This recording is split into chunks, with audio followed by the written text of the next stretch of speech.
Hey, What's up? oh, it's another day. It's actually, I think it's Friday. What's up? It's a good day. Favorite day. Yep. We're coming off of a professional Scrum product owner class, so we're a little bit tired. We spent a couple days with some awesome students. Mm-hmm. This is a really fun class, Todd. And Yeah. you know, it got us thinking. Some great questions came up. I might have gotten myself involved in a little Twitter conversation, and we thought a cool topic came out of all of it. Well, first of all, what this is, Todd and I are professional Scrum trainers with scrum.org. We do this show daily to help you use Scrum a little bit better each and every day. Like and subscribe so you know when we drop videos. Leave your comments, ask your questions in the comments. Comments turn into videos. It's like magic. All right, Yep. The question, why do organizations fail with Scrum? So recently there was a massive blog post from a very visible person, and they talked about how a very visible product was developed using Scrum, and it, all sorts of problems. It lost in the market, and it was pretty down on Scrum. And these posts bother me because I read them and I'm like, no, that's not Scrum. That's not Scrum at all. And I thought, you know what? Instead of just arguing, let's just talk about it, Todd. Why do organizations struggle with, fail with, find no joy with Scrum? What do you think? Well, I've got a lot of thoughts on this. So I really, as the saying goes, Scrum is easy to understand and hard to implement. I would say the number one contributing factor, and we talk about this all the time, number one contributing factor for organizations failing with Scrum is that they get insight into something that needs to change and they don't change it, right? They fail to adapt, and that could be failing to adapt your processes, it could be failing to adapt your practices, that could be failing to adapt your product, right? Or all of them. So I think the number one reasons that organizations fail with Scrum is because they get put something and shown something that needs fixed and they don't fix it from one of those perspectives. Yeah, I think you're 100% right here. It's a failure to adapt. They want to put the new wine in an old bottle, right? And nothing's really different. The old bottle, pollutes the new wine and it starts tasting like the old stuff. And suddenly they're up to, why didn't anything change? Well, you don't want to change, right? That's why organizations fail with Scrum, because they don't actually address the organization. They think that putting people in fancy pods and hire, Scrum Master. Okay, project managers, you're now Scrum Masters. And that's a transformation these days. And it just doesn't work. I have a lot of sympathy here for people that are frustrated on the other side of this. Something that we hear quite a lot is, you Scrum people, you keep telling us that we're just not, holding the phone right, or we're just not doing it. You're not doing it right, or that's just bad Scrum. That's not real Scrum. I get it. But you know what? Sometimes people are just doing really weird stuff and it isn't Scrum. And what leads me to this, Todd, is, today we're teaching a class, and part of our classes, we take a very deep dive into the framework. We want people to understand the purpose of the events. We want people to understand the accountabilities, the artifacts. How many times did we hear today in class, wow, I took a class years ago and that's not how it was taught. Yeah. Or, wow, this is totally different than the way we're doing it. Or, wow, I can't believe the Scrum Guide says that because we've never done that. How many times do we hear that? Yeah. And I think that goes to one of our MOs, really, when we go into an organization and speak with them or work with them is I'm like tearing stuff out. You don't need story points. You don't need to write perfect user stories. You don't need to use burn down charts. You don't need release burn up charts. You don't need this. You don't need this. Why is there a poster of chickens and pigs on your wall? Tear it down. And we say that all the time. I've heard you say this on countless occasions. You know what? Let's start by talking about what it means to be done. Yeah. Right. Let's start somewhere. And you don't have to have Scrum perfect.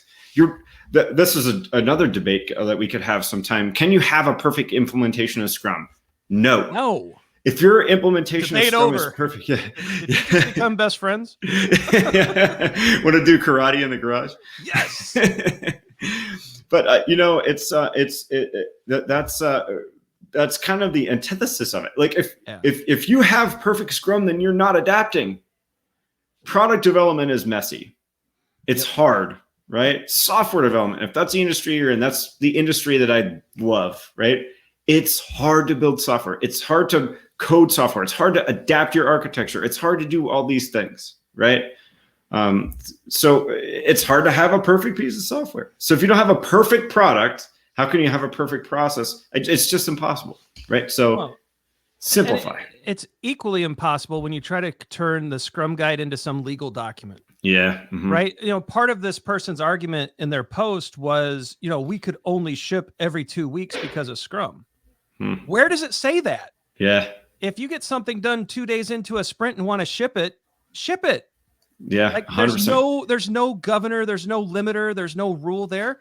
If you're not shipping as soon as responsibly possible, you're making bad decisions, not the framework. Yeah. Right. Yeah. And take my Scrum Master hat off, put my product owner hat on. I want stuff shipped as soon as possible because those are my hypotheses. Yeah. And I want to know if my hypothesis is right. I need to get data on it. I want to ship it. I want to know my customer's hands. There is nothing in Scrum that says you can't use continuous delivery. In fact, It's 2021. If you're not using continuous delivery, really should look at your architecture and infrastructure and enable that ability, right? I mean, I don't want this to be like some sort of horrible, shameless plug, but I mean, this is why we wrote our book. We wrote Fixing Your Scrum, Practical Solutions to Common Scrum Problems to raise awareness of the weird things people are doing with the framework and giving them a clean path to work towards correcting it. We don't give you the silver bullet. We don't give you a best practice because every place is different, but we give ideas and experiments to run to get away from these odd ideas and practices. And I wish more people would read the book. I know it's not, look, you don't get rich off of selling books, right?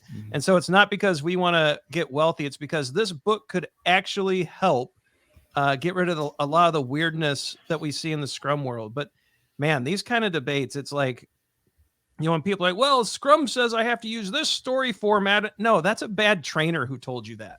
That's not in the guide. Or a bad coach. Or a bad coach. Or an Agile coach who knows something else really well, but not Scrum.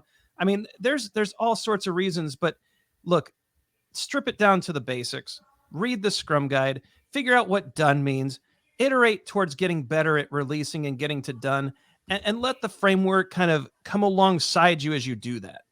Right. Let's actually fix this. I mean, I know that, we were hoping the book would do it, and I have high hopes that it eventually will. But everybody, that's also why we're doing this, right? Yeah, these shows every day. We're not getting rich off of YouTube. I don't know what people think what YouTube partners get, but we're not getting super wealthy. Yeah. No Lambo in this driveway, Ryan. Yeah, the Ripleys are not driving Porsches. Yeah. But what we are doing, I am going to Jedi school though. Very nice. But what we really want to do with this show, with the book, with the free workshops, even with our scrum.org courses, we're trying to help teams deliver better. And we're trying to dispel a lot of these myths and nonsense and misconceptions. And so we hope you're here for that purpose. We hope that we're helping in that regard. Let us know in the comments. Are we hitting that mission? And if not, how can we help you better? And if so, what are some future questions we can answer that continue this mission forward? Love it. It's that time. Time to end it. Happy Friday, everybody. Happy Friday. End on a high note. We're so glad you're here, and thanks for joining us. Like and subscribe, share with your friends. Todd, we get to 10,000. The merch shows up. We're on our way. We are on our 5,169 at the moment. Keep it going, everybody. All right. Check out the socials, Twitter and LinkedIn. Twitter definitely recently is where we're pretty active. Like I said before, Instagram, we're just too old. We don't get it. Someone help us out. Leave us a comment on what we could do on Instagram.